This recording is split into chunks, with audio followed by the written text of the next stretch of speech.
प्यारे बच्चों देखो, सबसे ज्यादा triangle chapter class 10th NCERT में कंफ्यूजन है इस क्वेश्चन 10th और 9th में है।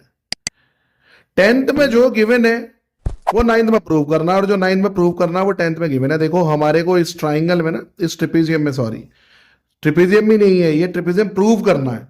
9th में ये ऑलरेडी ट्रिपेजियम गिवन है। यहां पर क्या है, कह रहा है क्वाड्रिलेटरल में ना ये AO अपॉन OC और BO यानी कि AO अपॉन OC, क्योंकि यहां पर ले आऊंगा CO को BO को यहां, तो ये दे रखा है AO अपॉन OC और DO अपॉन OB, ये हमें दे रखा है। कह रहा प्रूफ करो ये एक ट्रिपेजियम है। ट्रिपेजियम प्रूफ करने का बड़ा सिंपल है, इस DC को इस AB के पैरेलल प्रूफ करना माय डियर फ्रेंड्स। DC को AB के पैरेलल प्रूफ करना है और प्रूव हो जाएगा ABCD एक ट्रिपेजियम।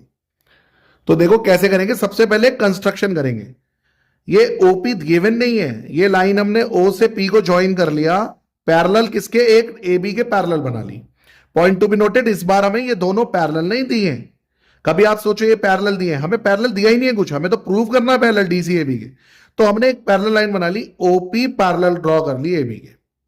अब इस DAB में मैं एक BPT लगा सकता हूं, ऐसे DP upon AP, DO upon OB लगा सकता हूं कि नहीं?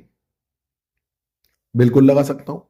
और एक चीज इन्होंने दे रखी है, देखो देखो बहुत ध्यान से समझना स्टूडेंट्स, कंफ्यूज नहीं होना। वैसे मैं बार बार अच्छे से समझाऊंगा, आप अच्छे से देखेंगे तो मैं बहुत अच्छे से समझाऊंगा। देखो ये लाइन मैंने इसके पैरेलल ड्रॉ कर ली, तो ये DP upon AP, DO upon OB में कर सकता हूं नहीं? पहले तो सुन लो ये पैरेलल कैसे होगी। ये पैरेलल ऐसे होगी, अगर मैं प्रूफ कर दूं कि दिस अपॉन दिस और दिस अपॉन दिस है, तो ये लाइन इसके पैरेलल नहीं आ जाएगी? तो देखो अभी मैंने ये इसके पैरेलल ड्रॉ करी है, तो अभी तो मैं लिख पा रहा हूं DP upon AB, DO upon OB, equation 1। अब मैं जानता हूं DO अपॉन OB पता है किसके इक्वल है? CO upon OA। देखो ये रहा, ये रहा, ये गिवन है। CO को यहां लाओ, BO को यहां भेजो, तो AO अपॉन CO किसके इक्वल है? BO अपॉन DO, यानी BO अपॉन DO के इक्वल है। बस यहीं से हमारे इस क्वेश्चन की ट्रिक मिल गई। अब देखो बहुत अच्छे से ये हमने प्रूव कर लिया। लिखने का देखो कंस्ट्रक्शन देख लो, बहुत अच्छे से देख लो, फिर मैं इसको बता रहा हूं, ठीक है? अब देखो students, DP upon AP, DO upon AB अभी भी बताया, DP अपॉन AP और DO अपॉन OB, ये हमने लॉक कर लिया। और AO अपॉन BO यानी CO को यहां ले आओ, या DO को यहां ले आओ, DO को यहां ले आओ, AO को यहां भेज दो, कुछ भी कर लो, चलो ऐसा कर लो, AO को यहां, DO को यहां ले आओ।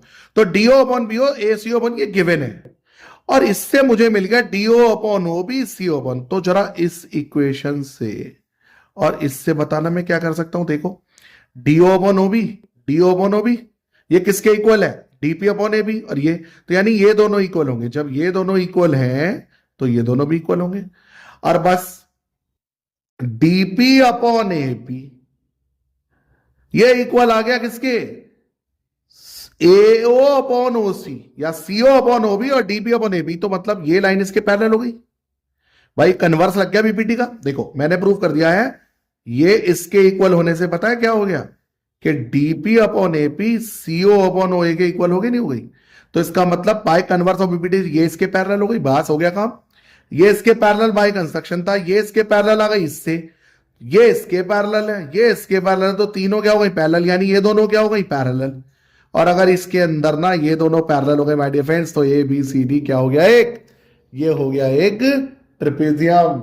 और बस ये देखो लिखने का तरीका, आपको लिखने का तरीका मैंने यहां दिखा दिया आपको, अच्छे से समझिए, बहुत अच्छे से करिए। और मुझे पूरी उम्मीद है आपको समझ में आया होगा। समझ में आया तो लाइक करें, शेयर करें, सब्सक्राइब करें, और कमेंट सेक्शन में बताएं कैसा लगता है आपको हमारी वीडियोस।